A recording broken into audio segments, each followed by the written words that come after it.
দুনিয়ার কোন দিকে খেয়াল করবা না, খুব মনোযোগ।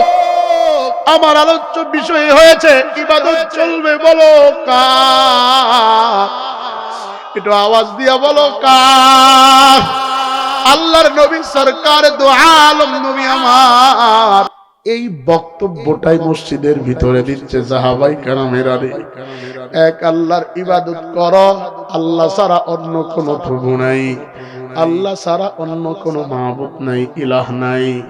সব সাহাবাই কেরাম কথা মেনে নিয়েছে। হযরত উমর দাঁড়ায়া ডাক দিয়া কয়, নবী আমার, আপনার এই কথার ব্যাপারে আমার বক্তব্য আছে।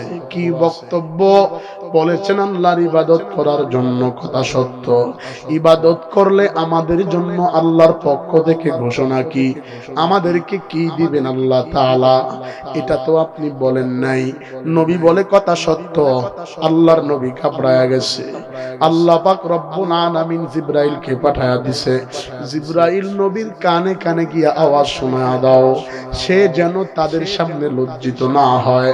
এবার জিবরাইল আয়াত তেলাওয়াত করে শোনায়া দেয়, ইন্নাল্লাযীনা ক্বালু রাব্বুনাল্লাহ সুম্মা ইসতাকামু তাতানাজ্জালু আলাইহিমুল মালাইকা আল্লা তাখাফু ওয়া লা তাহজানু ওয়া আবশিরু বিল জান্নাতিল্লাতী কুনতুম তুআদুন। আল্লাহর নবী ডাক দিয়া কয়, যদি কেউ স্বীকার করে আমার রব আল্লাহ, আমার প্রভু আল্লাহ, আমার মালিক আল্লাহ, জীবনদাতা আল্লাহ, বিধানদাতা আল্লাহ, সুম্মা ইসতাকামু, দৃঢ় অটল থাকে, তাতানাজ্জালু আলাইহিমুল মালাইকা, এক চুলে দিক সেদিক হবে না, দৃঢ় ইস্তেকামাত থাকবে। টর্নেডো আসবে, সাইক্লোন আসবে, ঘূর্ণিঝড় আসবে, হেরিকেন আসবে, টানা আসবে রে, এক চুল নড়বে না। আল্লাহ পাক রব্বুল আলামিনের পয়গম্বর শোনায়া দেয়, তাতানাজ্জালু আলাইহিমুল মালাইকা, তাদের জন্য আল্লাহ তাআলা ফেরেশতা দ্বারা প্রটোকল দিবে, লা তাখাফু, এদের কোনো ভয় নাই, ওয়ালা তাহজান, এদের কোনো চিন্তা নাই, ওয়া আবশিরু বিল জান্নাতিল্লাতী কুনতুম তুআদুন। আরো জোরে আল্লাহু আকবার। আল্লাহ তাআলা জানা দেয়, নবী আমার, কুনতুম তা'লামুন, ও নবী তাআলা তো জানেও না তাদের জন্য আমি আল্লাহ কি জান্নাত রেখেছি। আল্লাহর নবী বলেছে, ওমর, যদি কেউ আল্লাহর ইবাদত করে জান্নাত পাবে, এমন জান্নাত, চিরস্থায়ী জান্নাত, তাদের জন্য ফেরেশতা প্রটোকল দিবে, তাদের ভয় থাকবে না, চিন্তা থাকবে না। ওমর কয়, নবী আমার, সব বুঝলাম, কিন্তু জানতে বড় ইচ্ছে হয়, আমরা কার মতো ইবাদত করব? আমরা তো ইবাদতে দাঁড়াইলে ব্যবসার কথা মাথায় চলে আসে, নামাজে দাঁড়াইলে 30 বছর আগে 20 টাকা কে পায় সেটা মনে হয়, নামাজে দাঁড়াইলে মশার কামড়ে নামাজ ছুটে যায়, নামাজে দাঁড়াইলে যত ধরনের বাজে কুকীর্তি মাথার ভিতরে চলে আসে। রোজার দিনে রোজা আসে না নাই, আসে না নাই, নরবর চলে। যাকাত দিতে গেলে 100 টাকার যাকাত 10 টাকা দিয়া কামাই করতে আসে, তা বুঝামিল দিয়া বুঝ দিতে আসে। ও পয়গম্বর, আমরা কার মতো ইবাদত করলে জান্নাতি হব, কার মতো ইবাদত করলে আমাদের জীবন গোল্ডেন হবে? বিশ্ব নবী এবার একটা শানে নজর শোনায়া দেয়। মহিলা প্যান্ডেলের আম্মা জানেরা, শুনো, যেই বয়ানটা করার কারণে গত 18 ডিসেম্বর এই গুনাহগারের হাতে একজন বিধর্মী এসে স্টেজে ইসলাম ধর্ম গ্রহণ করেছে। তোমরা অনেকেই ফেসবুকে, ইউটিউবে সেটা দেখেছ। আজকে তোমাদেরকে এমন একটা নতুন তথ্য আমি আজকে হাদিয়া দিয়া যাওয়ার চাই। ও আম্মা জানেরা, যেই বয়ানটা শুনে বিধর্মী আমার হাতে হাত দিয়া কালেমা পড়ে মুসলমান হয়েছে, দুনিয়ার কোন দিকে খেয়াল করবা না। যদি কেউ উঠে চলে যায়, চলে যাইতে দিবারে, কারো চলে যাওয়া দেখে তুমি যাবা না। আমার মন বলে আজকের এই প্রোগ্রাম আমার মালিক কবুল করবে। আল্লাহর নবী ডেকে বলে, উমর, যদি কেউ স্বীকার করে আমার রব আল্লাহ, ইবাদত করে আমার মালিক আল্লাহ, আমার জীবনদাতা আল্লাহ, বিধানদাতা আল্লাহ। আমি আল্লাহ তাআলার প্রিয় গোলাম, প্রিয় মাখলুক, প্রিয় সৃষ্টিজীব। যদি কেউ এটা বিশ্বাস করে তার জীবন গোল্ডেন হবে। সাহাবায়ে কেরাম আল্লাহর রাসূলের মুখের দিকে তাকায় আছে, বলে ও সাহাবায়ে কেরামের দল, এমন ঈমানওয়ালা যদি হতে পারো, আমি তোমাদেরকে একটা উদাহরণ দিচ্ছি। বলে কি উদাহরণ? আল্লাহর নবী এবার বলে, ওমর শোনো, মুসা নবীর জামানার ঘটনা। আওয়াজ দিয়া কোন নবীর জামানা? আরো জোরে কোন কোন নবীর? মুসা নবীর জামানার ঘটনা। আল্লাহর নবী বলে, মুসা নবীর জামানা একটা কাট্টা জালেম বাদশা ছিল, যার নাম ছিল ফেরাউন। এই ফেরাউনের বিবি ছিল, তার নাম ছিল আসিয়া। আপনারা জানেন বিবি আসিয়ার উপরে ফেরাউন কত প্রকার নির্যাতন চালিয়েছে, কত কষ্ট দিয়েছে। এরপরেও কিন্তু আসিয়া ইসলাম থেকে এদিক সেদিক নড়ে নাই। কিতাবের ভিতরে এসেছে আসিয়ার হাতগুলার ভিতরে পেরাক লাগায়া দিয়েছে, জিব্বা টানিয়া কাটের উপরে দিয়া পেরাক লাগায়া আসিয়াকে বলেছে, ঈমান ছাড়বে কিনা রে বলো। আসিয়া বলেছে, জীবন যাবে। ফেরাউন শুনো, যেই রবের প্রতি ঈমান এনেছি, এই রব ছাড়তে পারবো না। মুসলমান বাপ ভাইরা রে আমার, ও মহিলা প্যান্ডেলের মাগো, আল্লাহর নবী বলে, ওই আসিয়ার সাথে জান্নাতে আমি মুহাম্মদের বিবাহ হবে। তবে ঘটনা হচ্ছে কি জানো? মুসা নবীর জামানার কথা। মুসা নবীর হাতে ইসলাম ধর্ম গ্রহণ করেছে একটা মহিলা, যার নাম অনেকেই মতনক্য রয়েছে, বলেছে মাস্তা। এই মহিলাটার ঈমানের পাওয়ার কেমন জানো? ওমর, মহিলার দুইটা বাচ্চা ছিল, কন্যা সন্তান। একটার বয়স 3 বছর, আরেকটার বয়স 5 বছর। দুইটা কন্যা রেখে স্বামী ওয়াকালে মৃত্যুবরণ করেছে।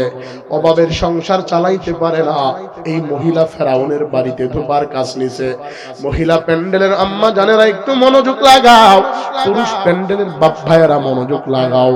এই মাস্তা নামে মহিলাটা ফেরাউনের বাড়িতে ধোপার কাজ করে, সুইপারের কাজ করে, রাখালের কাজ করে।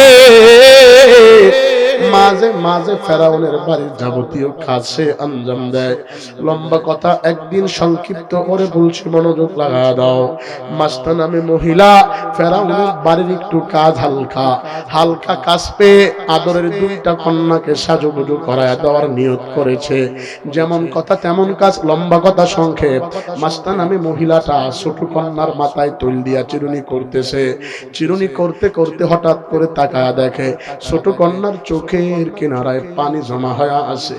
চোখ টিপ দিলে টপ টপ করে পানি জমিনে পড়বে।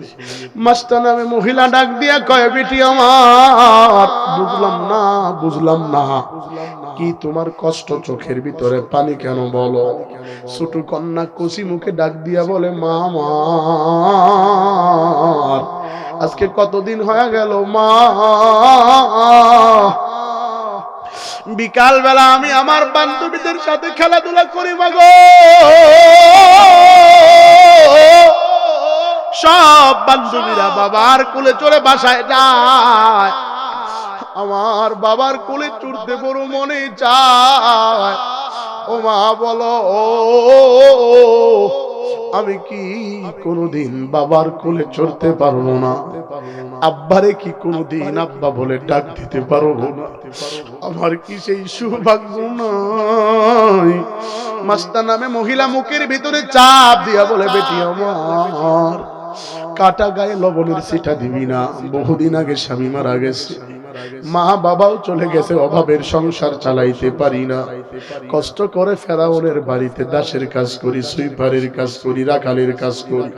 তোর যদি কখনো মাকে মা বলে ডাক দিতে মনে চায়, বাবাকে বাবা বলে ডাক দিতে মনে চায়, আমায় মারেই বাবা বলে ডাকবা, আমি মারেই মা বলে ডাকবা। জবান খুলে আওয়াজ দিয়া বলা যাবে কি মারহাবা। ছোট কন্যাটাকে সাজুগুজু করায় বড় কন্যার মাথার ভিতরে তৈল দিয়া চিরুনি করবে। সে সময়ের চিরুনি ছিল ওজনওয়ালা, ভারী। হঠাৎ হাত ফসকে মহিলার হাত থেকে চিরুনি জমিনের ভিতরে পড়ে গেছে।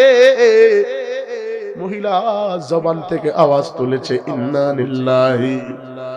মুসলমান একটু জবান খুলে বলবেন যদি কোনো বিপদের সংবাদ শুনে, আর যার জান্নিত সংবাদ শুনে, কেউ মারা গেছে সংবাদ শুনে, মুসলমানের জবান থেকে তুলতে হয় কি ইন্না লিল্লাহি।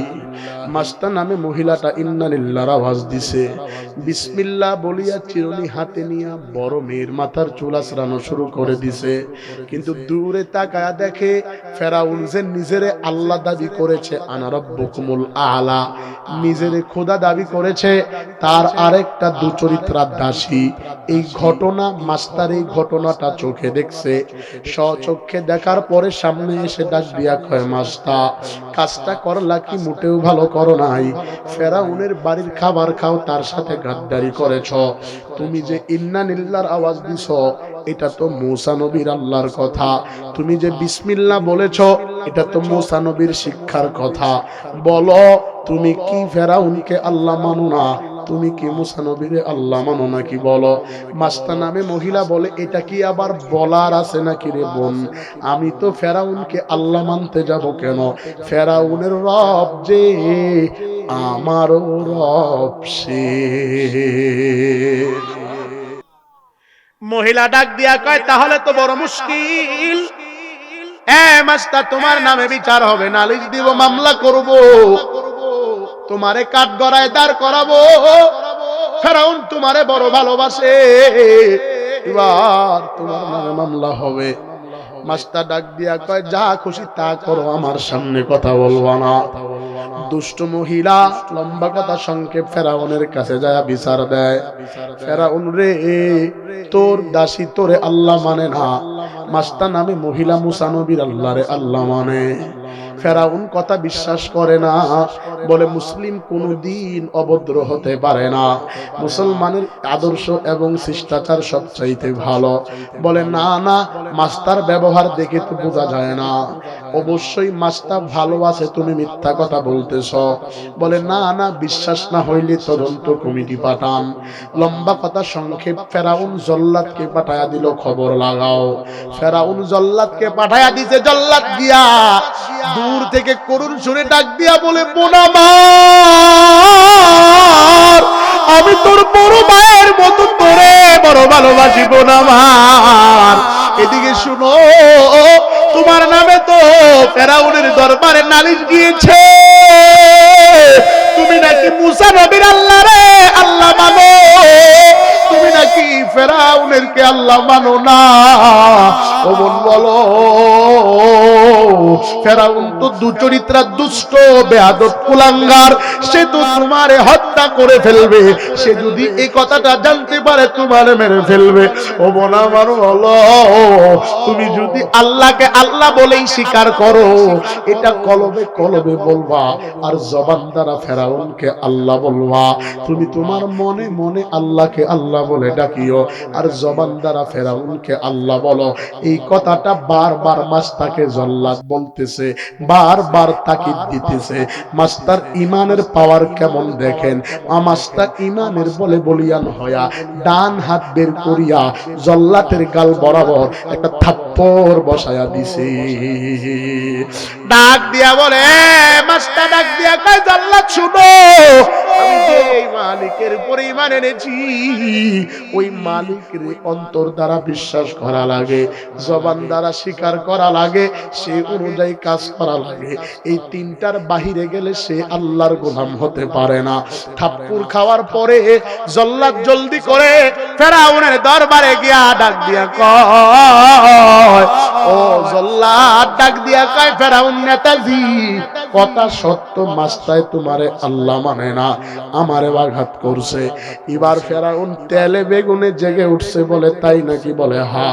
কয় এলাকায় ঢুল পিটায়া দাও, আমি ফেরাউনকে আল্লাহ না মানার কি শাস্তি আগামী কালকে সকাল বেলা টের পাবে। বড় একটা চুলা খনন করো, চুলার ভিতরে লাকড়ি ঢোকাও, উপরে একটা কড়াই চাপায়া দাও, কড়াইয়ের ভিতরে মন কামন তৈল ঢেলে দাও, নিচে জাল দিয়া কড়াইয়ের তৈল টক বগি তোলো, আর এলাকায় ঢোল পিটাও, আগামীকাল সকালবেলা অমুক জায়গায় মাস্টার বিচার হবে, আমারে আল্লাহ না মানার শাস্তি দেওয়া হবে। মাস্টার নামে মহিলাটা নামাজের সিজদায় পড়ে আছে, নামাজের সালাম ফিরায়া দুইটা হাত বাড়ায়া ডাক দিয়া বলে, মালিক, এই দুনিয়াতে আমার কেউ নাই, আমার মা নাই, বাবা নাই, আমার স্বামী অকালে মৃত্যুবরণ করেছে। আল্লাহ, তোমার রব হিসাবে মানার কারণে আগামীকাল সকালবেলা আমারে গ্রেফতার করে তৈলে ভেজে ভেজে পুড়ে পুড়ে মারবে। আল্লাহ, আমার দুনিয়াতে কেউ নাই, আমার মা নাই, বাবা নাই, আমার কে ফিরাবে মালিক?